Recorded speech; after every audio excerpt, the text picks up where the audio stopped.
Assalamualaikum teman-teman. Gimana nih kabarnya? Semoga dalam keadaan sehat ya.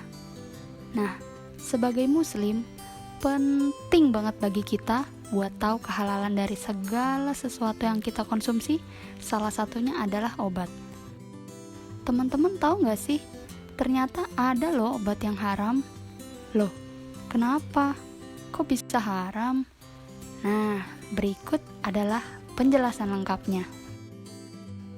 Nah, masuk pembahasan yang pertama ya teman-teman. Sebenarnya, apa sih yang dimaksud obat halal? Obat halal itu, obat yang seperti apa sih? Jadi, suatu obat bisa dikatakan halal apabila bahan obatnya tidak mengandung bahan yang berasal dari babi. Juga bukan berasal dari hewan-hewan yang disembelih bukan dengan syariat Islam. Bahan obat juga harus dipastikan bersumber dari tanaman, mineral, dan mikroorganisme yang tidak berbahaya bagi tubuh. Selanjutnya, untuk metode pembuatan juga berpengaruh loh pada kehalalan obat, mulai dari tahap persiapan, proses produksi, pengemasan, semuanya harus bebas dari bahan yang najis. Yang terakhir, penggunaan obat tidak boleh membahayakan pasien di kemudian hari. Obat dikatakan haram apabila terdapat bahan aktif atau bahan pendukung obat tersebut yang diharamkan. Proses produksi obat ternyata juga dapat mempengaruhi status kehalalan dari suatu obat loh.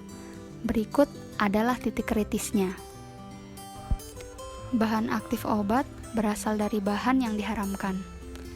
Bahan aktif obat bisa berasal dari hewan bahkan mikroba.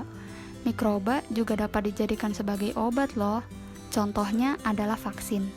Media pembiakan mikroba pada pembuatan vaksin perlu banget dikritisi sebab banyak media pembiakan yang berasal dari protein hewani, salah satunya berasal dari babi. Proses produksi obat yang menggunakan alat mengandung najis.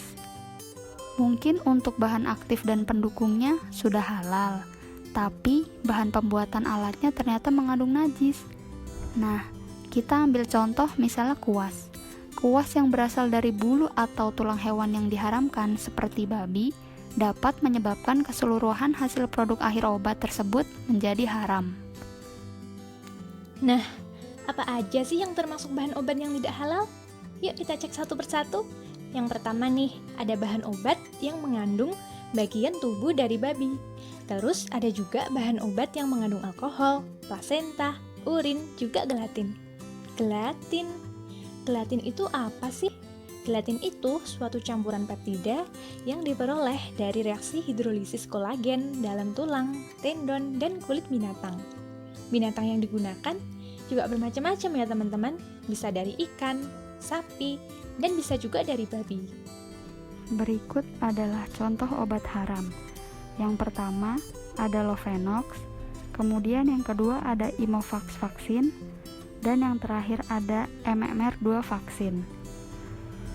Pada ketiga kemasan obat tersebut, produsen menuliskan bahwa ketiganya memiliki kandungan babi atau bersumber dari bahan yang mengandung babi. Nah teman-teman, ada fatwa MUI tentang obat dan pengobatan juga.